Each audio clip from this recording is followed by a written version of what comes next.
When the lawyer handed over the rusted, grease-stained toolbox, 32-year-old Leora felt like the punchline of a cruel family joke.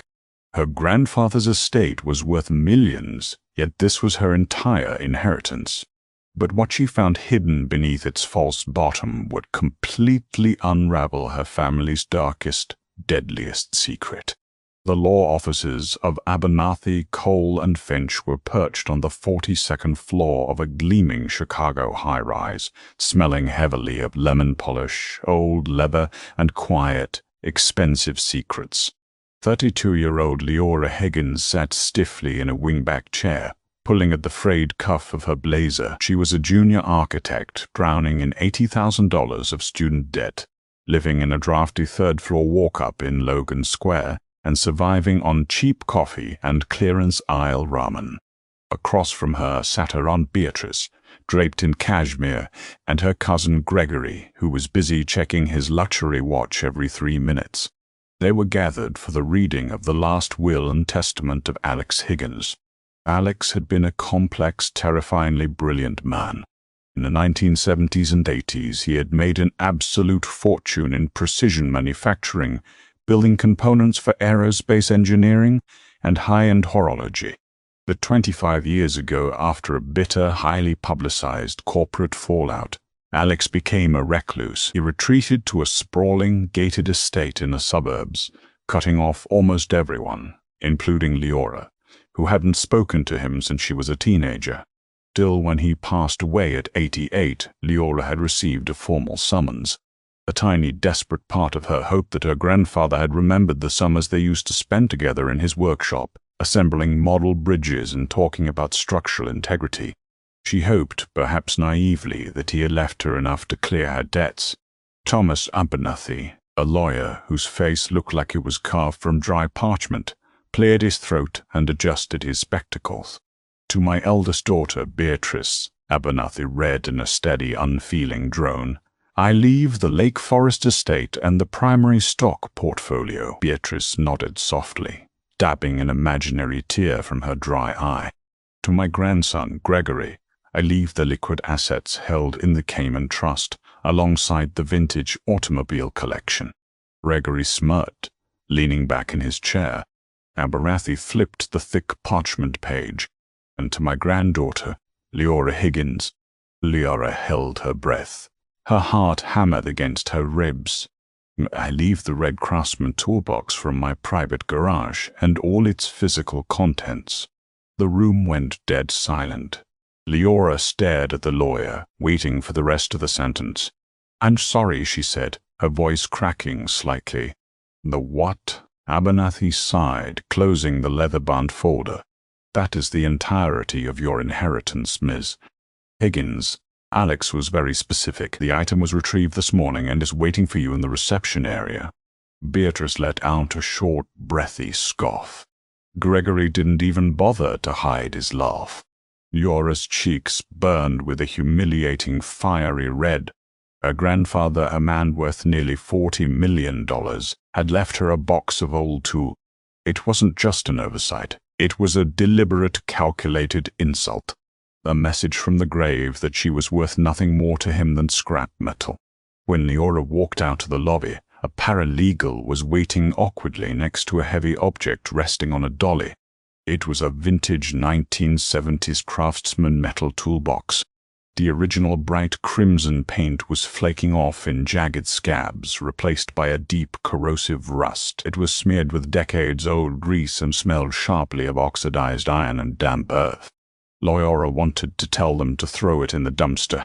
She wanted to walk away and never think about Alex Higgins again. But stubborn pride and a bizarre nagging curiosity forced her to sign the release forms. The journey back to Logan Square was a nightmare. The toolbox weighed at least 40 pounds. Leora dragged it onto the L train, her arms aching, ignoring the strange looks from commuters as the rusted metal scraped against the floorboards. By the time she hauled it up 3 flights of stairs to her apartment, she was sweating, exhausted, and furiously crying. She shoved the box onto her tiny kitchen table and poured herself a heavy glass of cheap Pinot Grigio. For an hour, she just glared at it. "Thanks, Grandpa," she whispered to the empty room. The main latch was completely seized by rust. Leora had to dig through her kitchen drawers, finding a pair of pliers and a can of WD-40, spraying the latch generously and waiting. Finally, with a sharp, violent wrench, the hasp snapped open.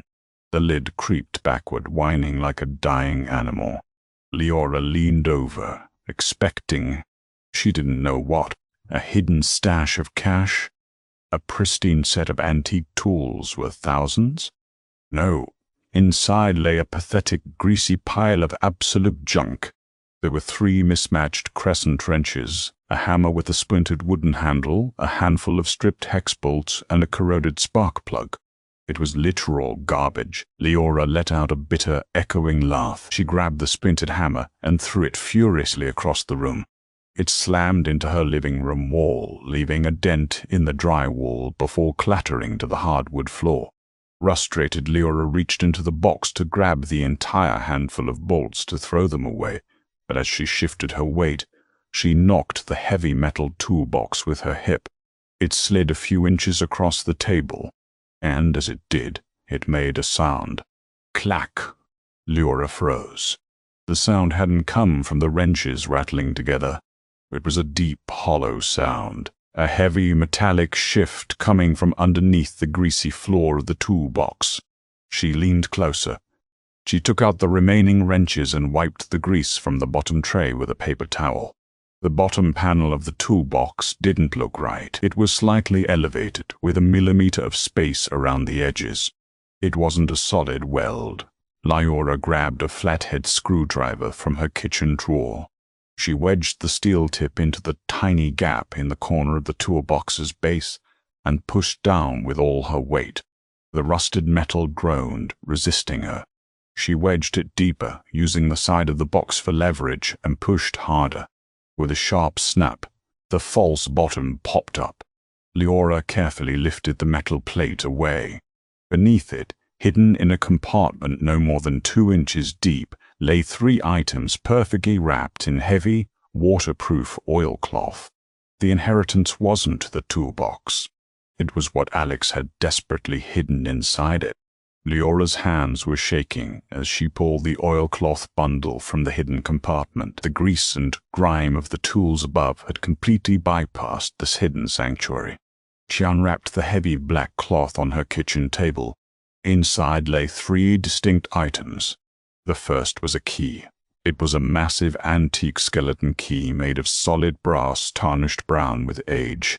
It didn't look like it belonged to a house or a car. It looked like it belonged to a bank vault or a heavy industrial door. Engraved deeply into the bow of the key were 3 digits, 404.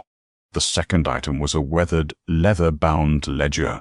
The leather was cracked and dry-rotted at the corners. Leora opened it carefully. She expected to see financial records, but the pages were filled with Alex's tight, aggressive, almost frantic handwriting. There were complex mathematical equations, load-bearing architectural sketches, and endless lists of geographical coordinates. As she flipped toward the back, the entries changed from math to chaotic journal entries dated from the late 1980s.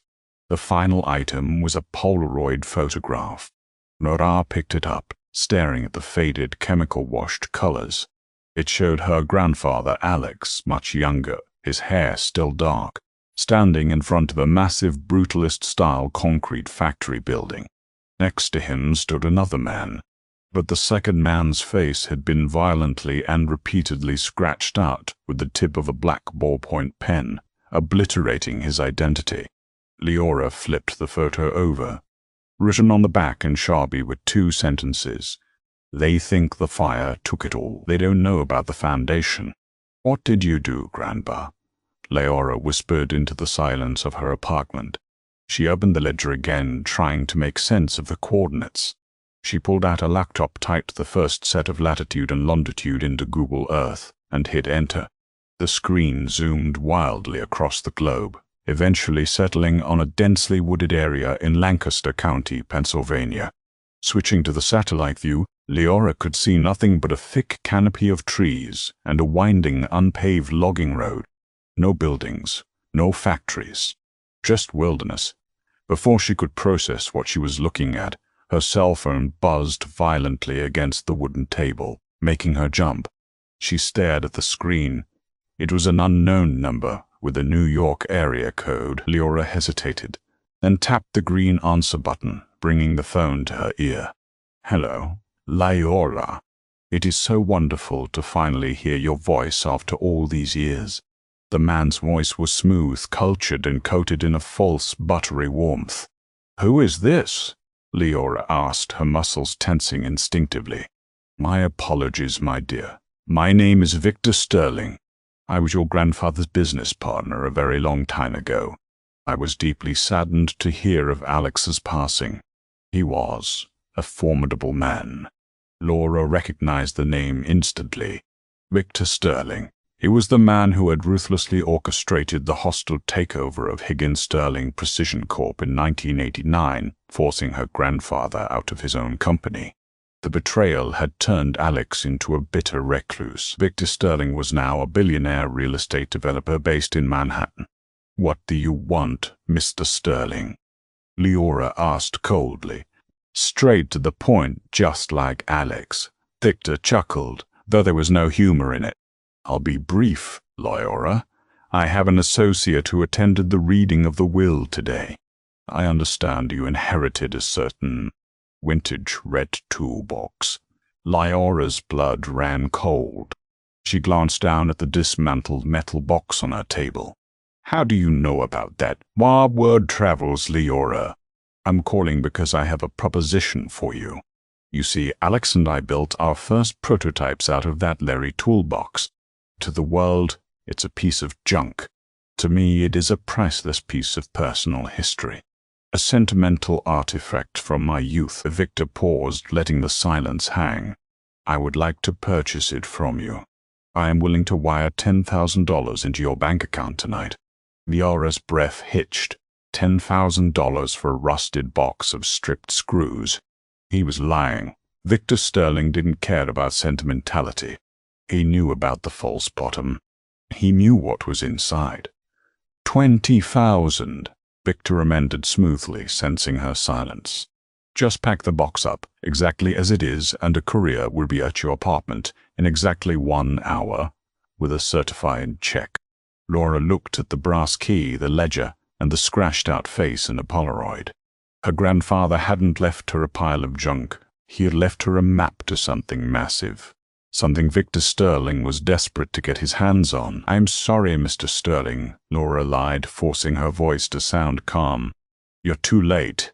I was so insulted by the inheritance that I threw it in the industrial dumpster behind my lawyer's office this morning. It's gone." The silence on the other end of the line was absolute.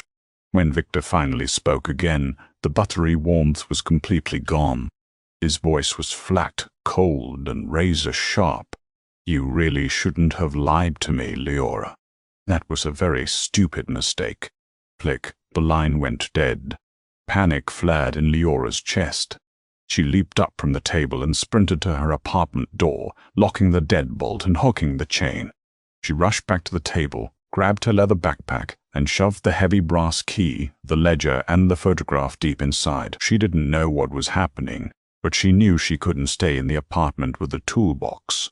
But Leora couldn't afford a hotel, and she had a major architectural presentation at her firm the next morning that she absolutely could not miss if she wanted to keep her job.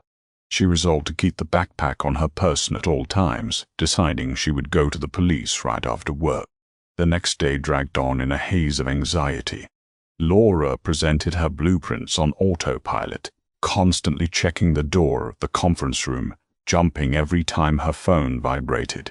When 5 o'clock finally hit, she practically ran out of the building and hailed a cab, too terrified to take the L train.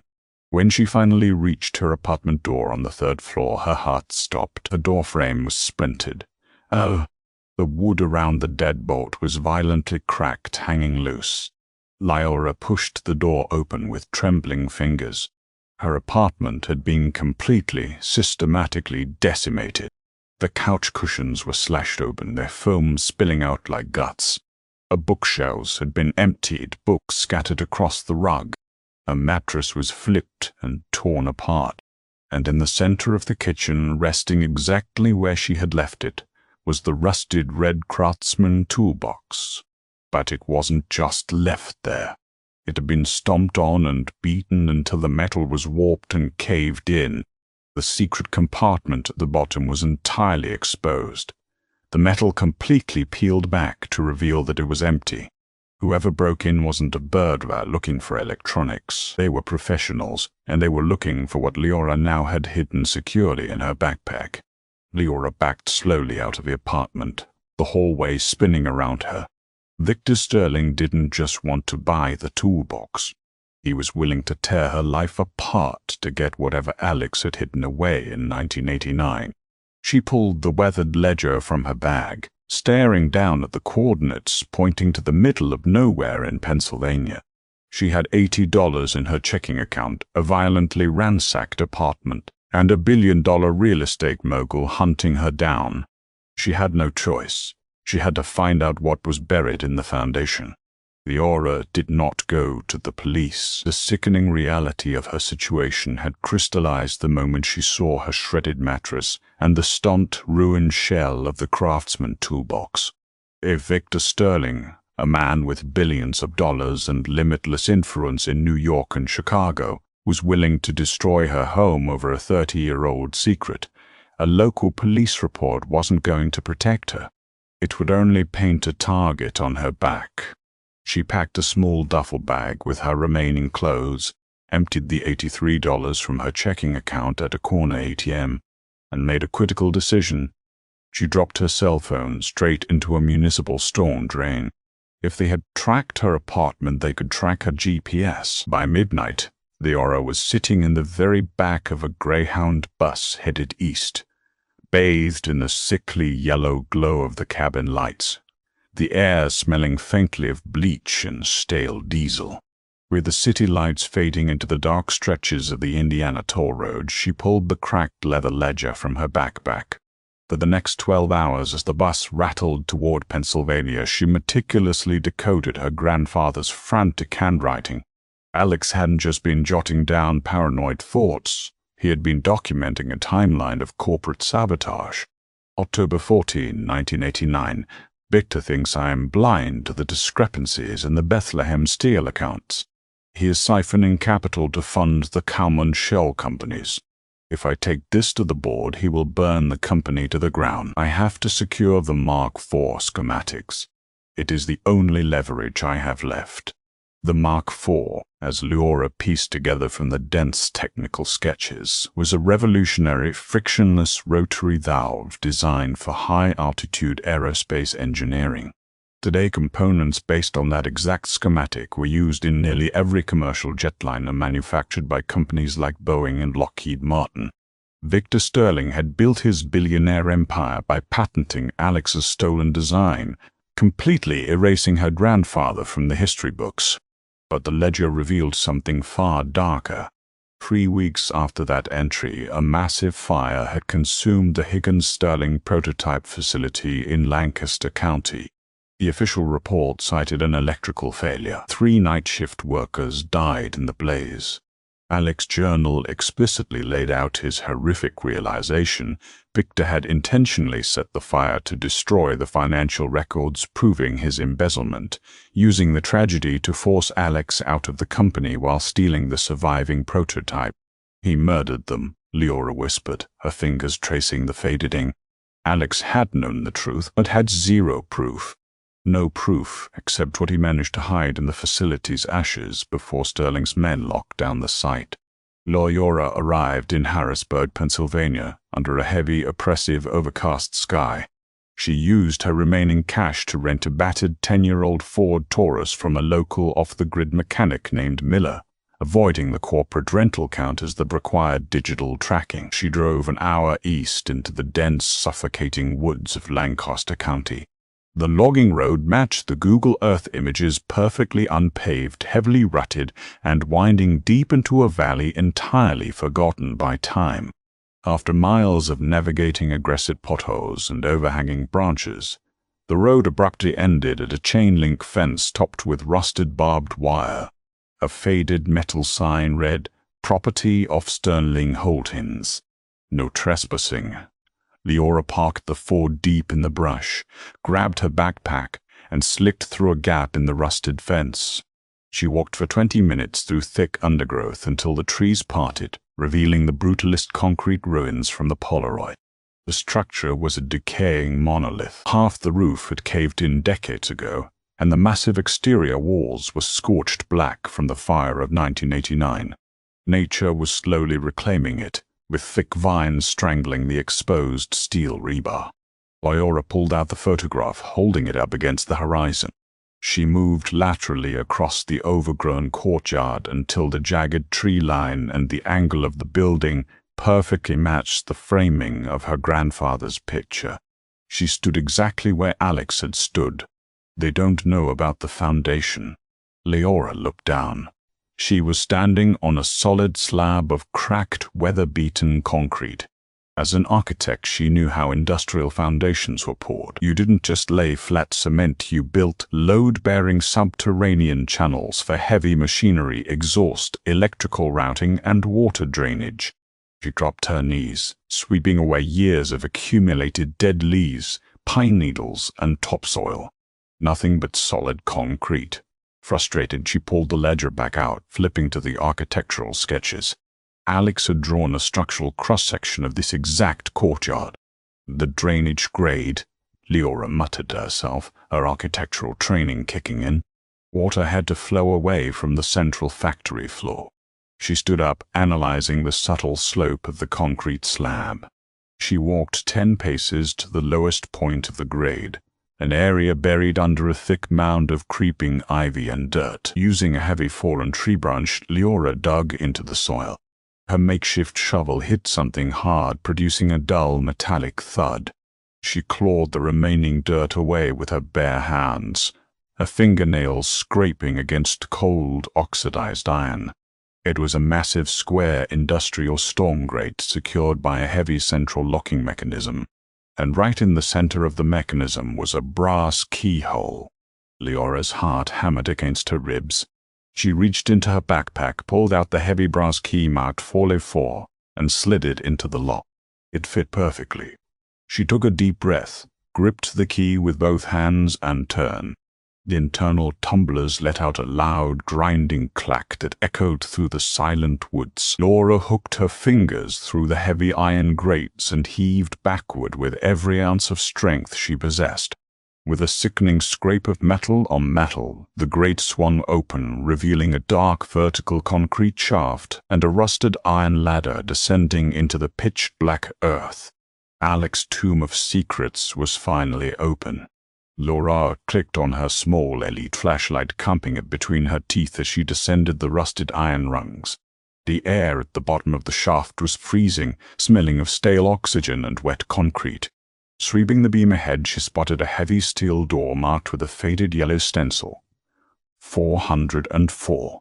Pushing it open, Leora stepped into a perfectly preserved 10 by 10 subterranean vault. In the center sat a heavy workbench holding a complex assembly of machined titanium, the original Mark IV frictionless rotary valve prototype. Beside it stood 2 fireproof filing cabinets. Leora yanked the top drawer open. Inside were the original Mark IV blueprints, signed and dated by Alex Higgins 3 years before Victor Sterling filed his fraudulent patent. The second drawer held internal financial ledgers from Bethlehem Steel, proving Sterling had embezzled millions to offshore accounts, detailing the exact financial motive for the deadly 1989 arson. Alex hadn't just hidden a prototype. He had preserved a nuclear bomb capable of obliterating Victor Sterling's empire. Suddenly a heavy crunch echoed from the surface above the open storm grate. Leora froze, killing her flashlight. "Lights down there," a gruff voice echoed down the shaft. "She's in the hole. Go down, Hayes." "Secure the documents and finish it," a colder voice commanded. Panic seized her. They had found her likely tracking the cash rental car through the local mechanic. The metallic squeal of the ladder warned her she had seconds. Leora's eyes darted around the dim vault. Her architectural training took over. The 1989 fire above ground had subjected the vault ceiling to extreme thermal shock. The load-bearing concrete pillars were suffering from severe spalling, the concrete crumbling away to expose weakened, rusted rebar. Alex Ledger had explicitly warned about the compromised eastern utility corridor. She shoved the blueprints and ledgers into her backpack. She couldn't carry the heavy titanium prototype, but the papers were all the leverage she needed. "I see her," Hayes shouted, his tactical flashlight cutting through the gloom as his boots hit the floor. He raised a suppressed handgun. "Put the bag down. It's over." "You're right," Laura said. Grabbing a massive steel pipe wrench from the workbench, Laura lunged toward the easternmost compromised pillar, positioning herself right next to the 2-foot-wide emergency drainage pipe she had memorized from Alex's schematics. She swung the heavy wrench with every ounce of her strength, smashing it directly into the exposed, rusted steel rebar. The impact sounded like a bomb. The brittle steel buckled. The thermal-shocked concrete shattered. "What are you doing?" Hayes screamed, stumbling backward. Leora swung a second time, shattering the remaining support rod. The entire corner of the vault groaned violently. A massive 3-ton slab of the ceiling detached, collapsing downward with a deafening roar. Hayes dove back into the tunnel just as the concrete crushed the workbench, completely sealing the main entrance beneath thousands of pounds of rubble. A thick, choking cloud of pulverized cement instantly filled the air. Coughing violently, Leora scrambled backward into the emergency drainage pipe. She crawled on her hands and knees through the pitch-black, claustrophobic tunnel, dragging her heavy backpack, the muffled sounds of the henchmen desperately digging at the rubble echoing far behind her. 10 minutes later, covered in dirt and blood, Leora pushed open an iron grate and tumbled into the freezing mud of the nearby ravine. She scrambled up the embankment unseen, ran to her rental car, and didn't stop driving until she reached the FBI field office in Philadelphia at dawn. The fallout was historic. Armed with the undeniable physical evidence from the vault, the Department of Justice moved with unprecedented speed. Lichter Sterling's Manhattan offices were raided within 48 hours. The billionaire was indicted on multiple counts of fraud, intellectual property theft, and racketeering, while the murder investigation of the 3 factory workers was officially reopened. For Leora Higgins, true vindication happened in the United States Patent and Trademark Office. The stolen patents were officially reverted to Alex Higgins' estate. 6 months later, Leora sat in a bright, sunlit corner office overlooking the Chicago skyline. She was no longer a junior architect drowning in debt. She was the CEO of the newly reinstated Higgins Precision Engineering, controlling a portfolio worth hundreds of millions in retroactive patent royalties. She looked down at her sleek mahogany desk.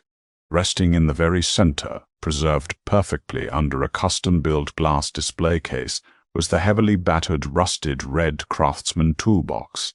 Abernathy, the lawyer, had been completely wrong. Alex hadn't left her a pile of junk. He had tested her, trusting she possessed the sheer Higgins stubbornness to piece the puzzle together. He had left her the keys to an empire, and Leora had built the castle. If Yora's incredible journey from a rusted toolbox to uncovering a hidden billion-dollar empire kept you on the edge of your seat, please hit that like button. Don't forget to share this thrilling real-life mystery with your friends, and subscribe to our channel for more dramatic stories of forgotten treasures and dark family secrets. What would you have done with the toolbox? Let us know in the comments down below.